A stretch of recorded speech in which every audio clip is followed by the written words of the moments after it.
오늘이 무슨 날인지 아십니까? 2월의 마지막 날이죠. 이제 3월로 접어들면 우리 학생들은 이제 신학기를 맞이하고 또 새로운 출발을 시작합니다. 또 새롭게 시작하는 게 뭐가 있을까요? 말씀과 함께입니다. 우리가 지금 아가서 말씀을 읽고 있는데 이제 3월 달부터는 모세오경 저희가 묵상하게 됩니다. 모세오경 중에서도 저희가 성경의 제일 첫 번째 책이죠. 창세기부터 저희가 묵상을 하게 됩니다. 저도 이 말씀과 함께 책 집필을 맡으면서 창세기에 관련된 이런저런 서적들을 읽어보았습니다. 그러면서 느낀 것이 뭐냐면요. 창세기에는 우리의 생각 이상으로 풍성한 메시지와 은혜가 넘쳐난다라고 하는 것이었습니다. 저도 그동안 모르고 있었던 또 깨닫지 못했던 은혜를 누리는 귀한 시간이었습니다. 앞으로 우리가 새벽 말씀을 통해서 또 주일 담임 목사님의 그 주일 설교를 통해서 이 창세기를 배우고 또 읽게 되겠지만 오늘 이 시간을 통해서 우리가 창세기를 미리 맛보고 또 창세기를 읽어가는 데 필요한 관점이랑 또 메시지 그리고 마음가짐, 필요한 마음가짐들을 우리가 미리 배우고 함께 기도하는 시간 되었으면 좋겠습니다. 창세기에는요, 우리가 너무나도 잘 아는 이야기들이 많이 있습니다. 특히 우리가 원역사라고 부르는 창세기 1장부터 11장까지는요, 천지창조, 또 선악과 사건, 그리고 가인의 아벨 살해 사건, 그죠? 또 노아의 홍수, 그리고 바벨탑 사건 등 굵직굵직한 사건들이 많이 담겨져 있습니다. 그에 비하면 오늘 우리가 읽은 이 4장의 말씀은요, 그동안 우리가 많이 다루지 않았던 말씀 중에 하나이기도 합니다. 사실 오늘 본문 말씀이야말로 앞서 나열한 이 굵직굵직한 사건들을 이어갈 수 있는 중요한 연결고리임에도 불구하고 우리는 이 본문을 좀 생소하게 여기는 경향이 있습니다.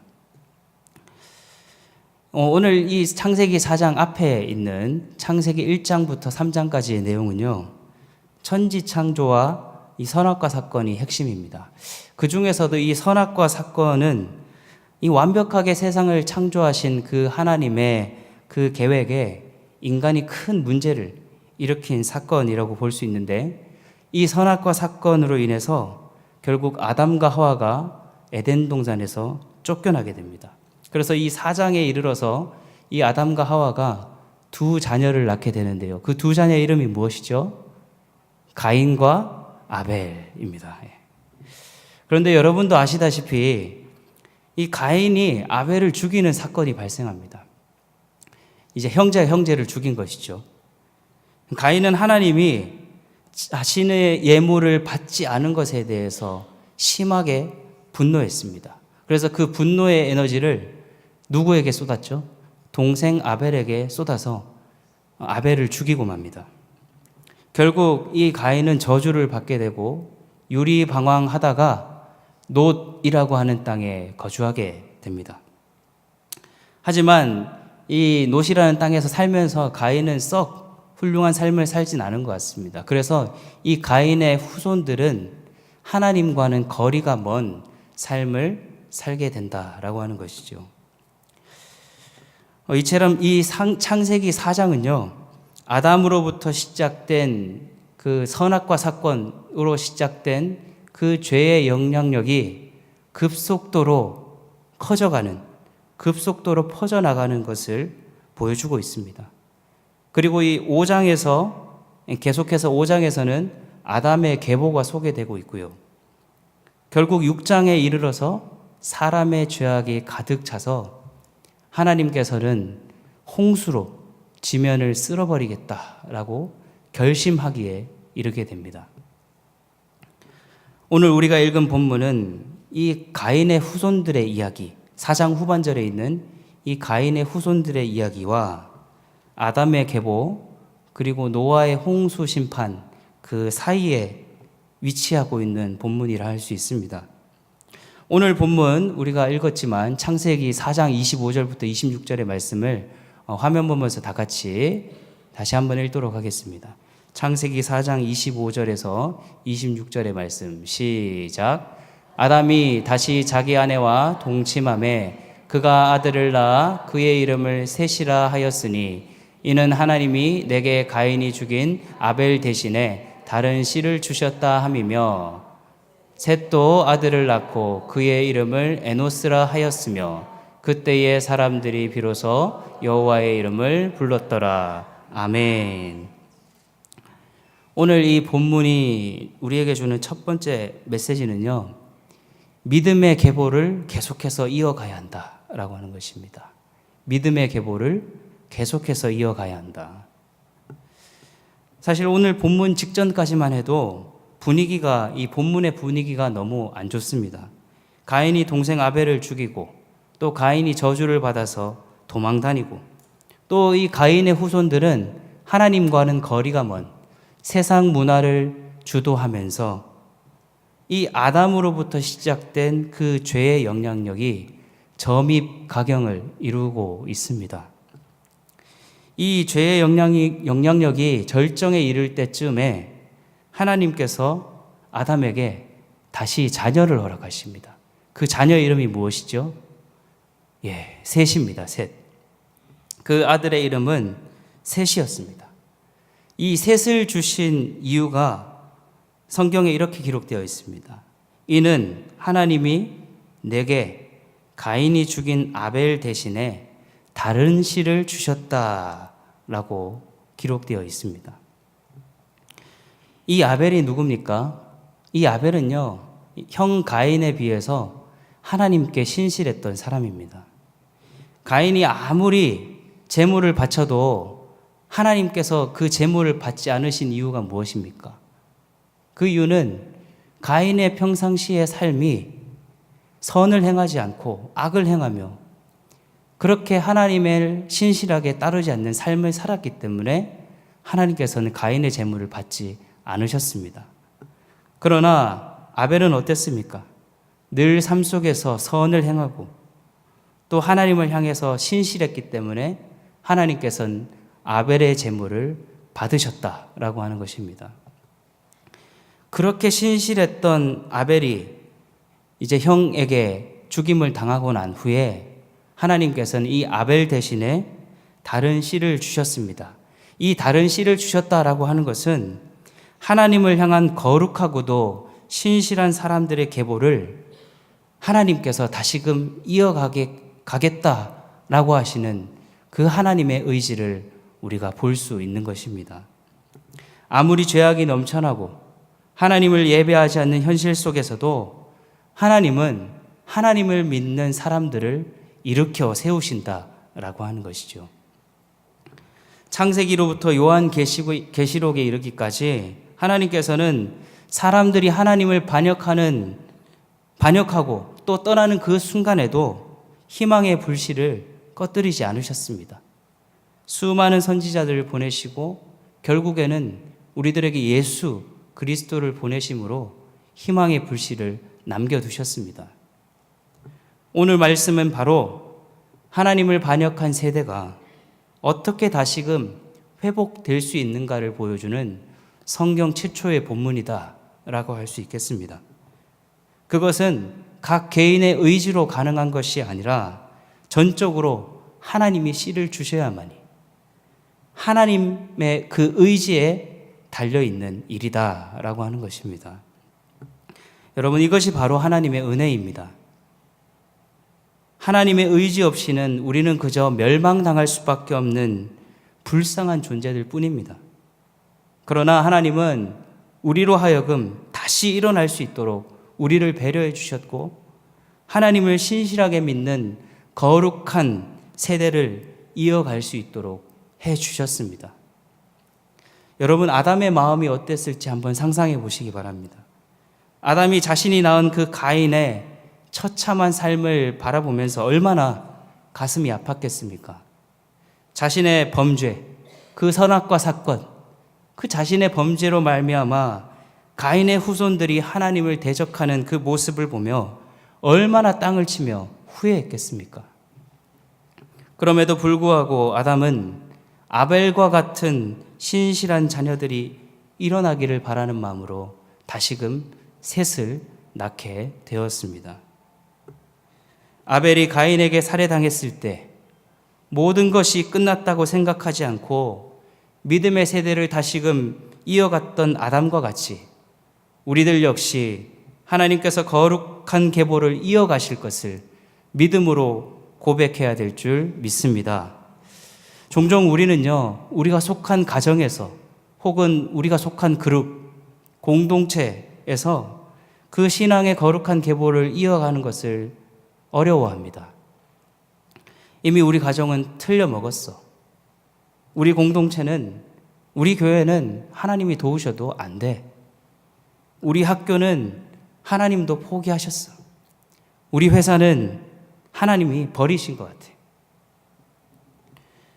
그러나 아담이 보여준 것처럼 자식을 잃는 그 실패 속에서도 다시금 자녀를 낳는 도전을 감행했던 것처럼 우리가 속한 그곳에서 하나님의 사람들이 일어나게 될 줄 믿습니다.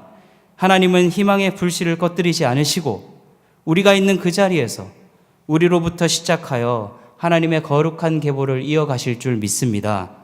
혹시 내 남편이 아직도 하나님을 믿지 않고 있어서 괴로운 분이 계십니까? 내 자녀가 하나님을 안 믿어서 슬퍼하고 계신 분 계십니까? 하나님은 여러분을 통해 거룩한 계보를 이어가실 줄 믿습니다. 아들을 잃은 슬픔과 괴로움을 극복하고 거룩한 계보를 이어갔던 아담과 같이 내 생각과 내 의지대로 되지 않는다 할지라도 하나님이 씨를 뿌리시고 이어가실 것을 믿으시기 바랍니다. 그래서 우리 신일교회가 우리 신일의 모든 속한 권속들이 하나님의 이 거룩한 계보를 이어가는 주역들 다 되시기를 간절히 소망합니다. 우리 옆에 분과 이렇게 한번 인사하겠습니다.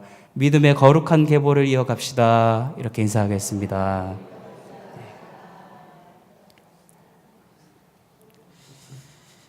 아벨이 죽고 나서 아담이 낳았던 이 셋은 하나님께서 아담에게 주신 소망의 아들이었습니다.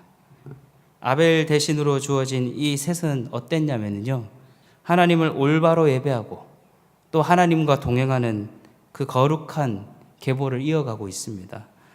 오늘 읽었던 말씀이지만 다시 한번 창세기 4장 26절 말씀을 읽겠습니다. 시작. 셋도 아들을 낳고 그의 이름을 에노스라 하였으며 그때의 사람들이 비로소 여호와의 이름을 불렀더라. 아멘. 이 아담으로부터 시작된 계보는 아벨의 죽음 이후에 셋으로 이어지고 이제는 에노스로 이어집니다. 그런데 우리가 주목할 점은 이 에노스의 때에 어떤 일이 있었느냐 하는 것입니다. 읽은 말씀을 보니 이 에노스의 때에 사람들이 비로소 여호와의 이름을 부르기 시작했다라고 기록되어 있습니다. 여러분, 이 에노스의 뜻이 무엇인지 아십니까? 이 에노스는요, 히브리어로 부서지기 쉬운 이라는 뜻입니다. 연약한 이라는 뜻도 되겠습니다. 그리고 보통 사람이라고 하는 용도로 쓰이기도 합니다. 사람이 흙으로 지어졌으니 에노스라고 하는 것은 사람이란 부서지기 쉬운 연약한 존재라는 뜻이 되겠습니다. 정리해서 이 구절을 해석하면 사람들이 인간이라는 존재가 부서지기 쉽고 또 연약한 존재임을 깨닫게 됐을 때 그때 비로소 여호와의 이름을 부를 수 있게 된다라고 하는 뜻이 되는 것이죠. 사람은 교만하면 하나님을 찾지 않습니다. 교만이라고 하는 것은요, 자기 중심성에서 시작되는 것이기 때문이죠. 자기가 강하면 교만하게 되고 결국은 하나님 없이도 살아갈 수 있다라고 생각합니다. 반면에 사람에게 고난이 찾아오면 어떻습니까? 한없이 연약해집니다. 지푸라기라도 잡고 싶은 심정이죠. 그러면서 간절히 하나님을 찾게 됩니다. 이처럼 사람이라는 존재는 스스로 연약함을 인정하게 될 때 여호와의 이름을 부르게 된다. 다시 말하면 하나님을 향한 신앙을 회복하게 된다라고 하는 겁니다. 그런데 우리가 유심히 살펴볼 점이 하나 있습니다. 오늘 읽은 본문 바로 앞에 있는 이 4장 16절부터 24절까지는요, 가인의 자손, 가인의 계보가 등장하고 있는데요. 이 17절을 보면은요, 가인이 한 일이 나와 있습니다. 가인이 한 일이 무엇입니까? 이 에녹이라고 하는 큰 성을 쌓았다라고 하는 것이죠. 여러분, 성을 쌓았다라고 하는 것은 다시 말하면 문명을 이루었다라고 하는 겁니다. 도시를 이루었기 때문에 하나의 문화, 문명을 창조해냈다라고 하는 말과 똑같습니다. 사람들을 모아서 그곳에서 도시 문명을 건설했다는 것이죠. 그리고 계속해서 20절에 보면 가인의 후손 아다라고 하는 사람은 가축을 치는 사람의 조상이 되었다라고 합니다. 그리고 21절에 유발은 수금과 퉁소, 즉 음악을 하는 모든 사람의 조상이 되었다. 그리고 22절에 두발 가인은 구리와 쇠로 여러 가지 기구를 만들었다. 구리와 쇠로 뭐 하겠습니까? 전쟁에 쓰이는 칼과 창을 만들지 않겠습니까? 그 당시에 힘의 상징이라 불렸던 그 무기들을 만드는데 이 두발 가인이 최고였다라고 하는 겁니다. 이들은 하나같이 인류의 문명을 발전시키는데 큰 기여를 한 사람들입니다. 세상 문화를 주도해 가면서 자신들만의 이룩한 큰 성, 자신들만의 세상을 만들어가고 있었습니다. 그들의 계보에는 그런데 하나님의 이름이 등장하지 않습니다. 오히려 16절에 보면은요, 가인이 어떻게 했죠? 여호와 앞을 떠나서 라고 나와 있습니다. 하나님을 떠나서 자신들만의 세상을 만들었다는 것이죠. 그에 비해서 아담의 계보에 속한 셋은 어떻습니까? 그 계보는 전혀 화려하지 않습니다. 그들이 인류의 발전에 기여한 것이 전혀 기록되어 있지 않습니다. 대신 남아있는 것이 무엇입니까? 그들이 어떻게 하나님과 동행했는지에 대한 기록만 남아있습니다. 인류 문명의 발전에 기여한 이 가인의 자손들이 여호와 앞을 떠나서 자신들만의 세상을 만들었다라고 한다면 하나님과 동행한 이 셋의 자손들은 하나님과의 관계를 회복하는 데 전심전력을 기울였다라고 하는 것이죠.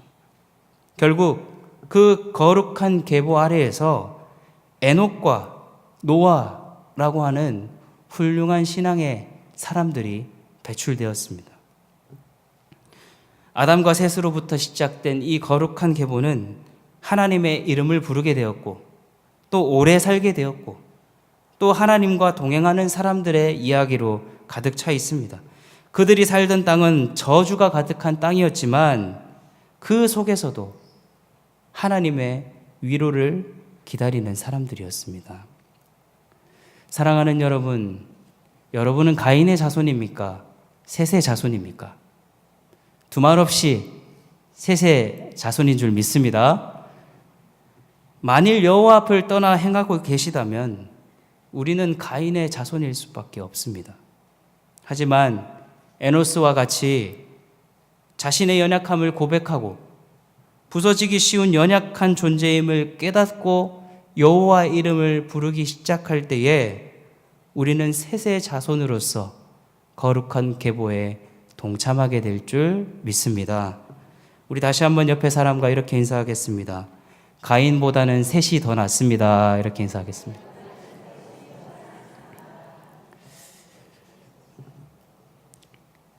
오늘 우리가 들은 이 말씀을 가지고 마지막으로 우리 신일교회에 적용해보고 말씀을 마치려고 합니다.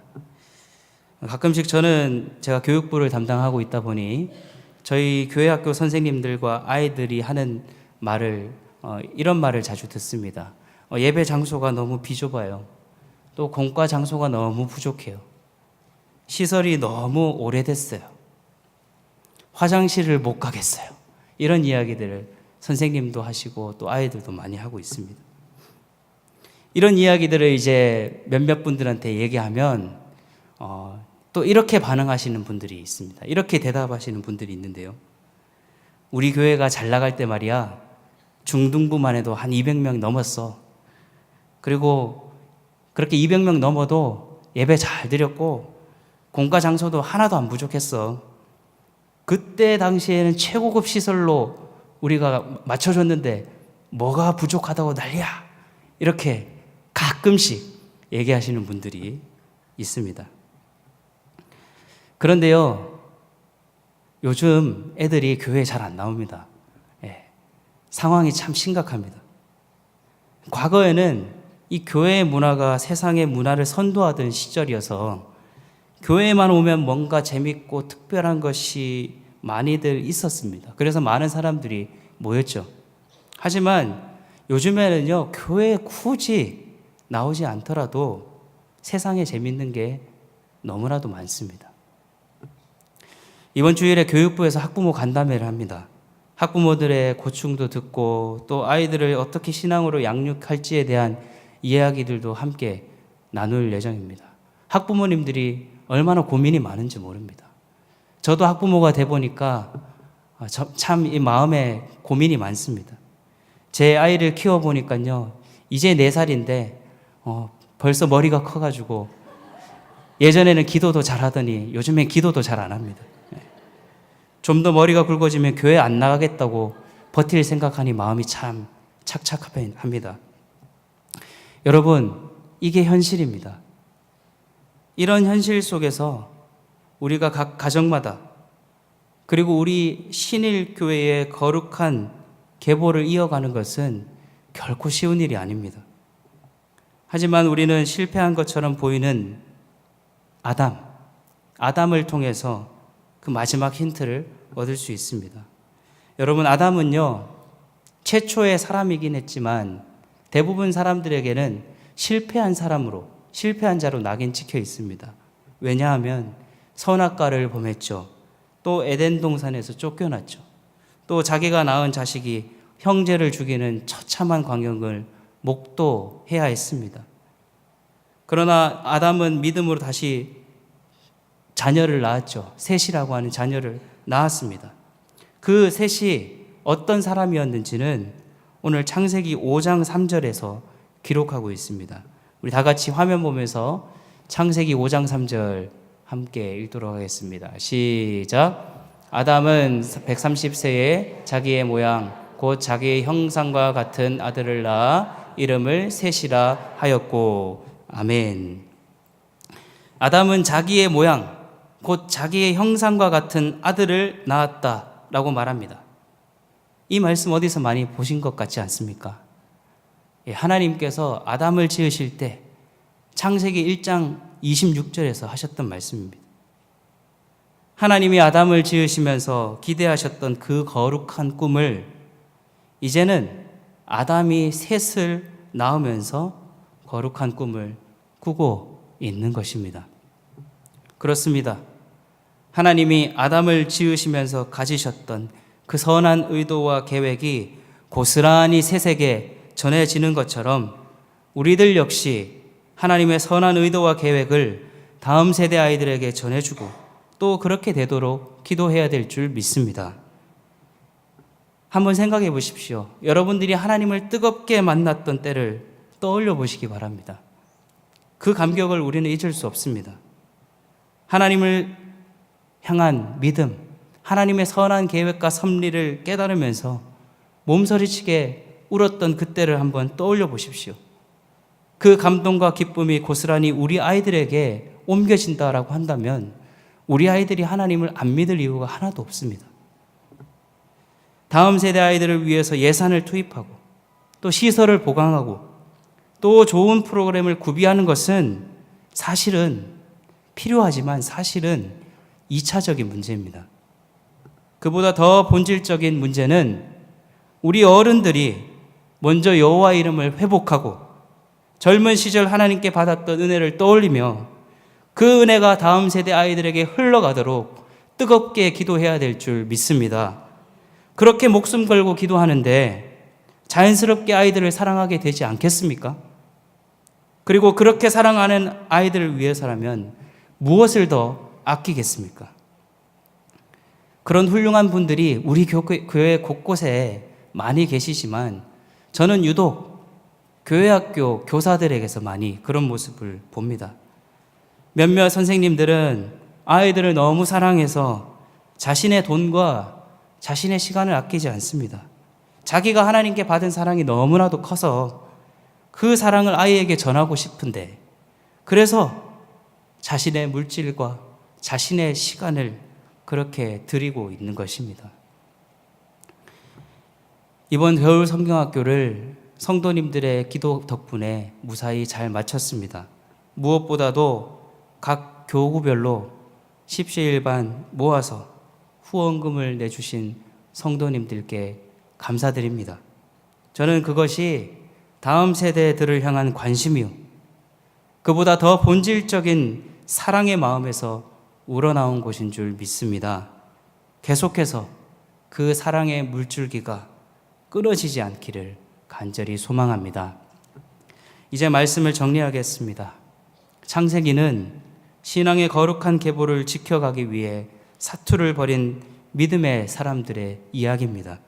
아울러 여호와의 이름이 온 세상 가운데 불려지도록 오로지 그 일을 위해 일했던 사람들의 이야기입니다.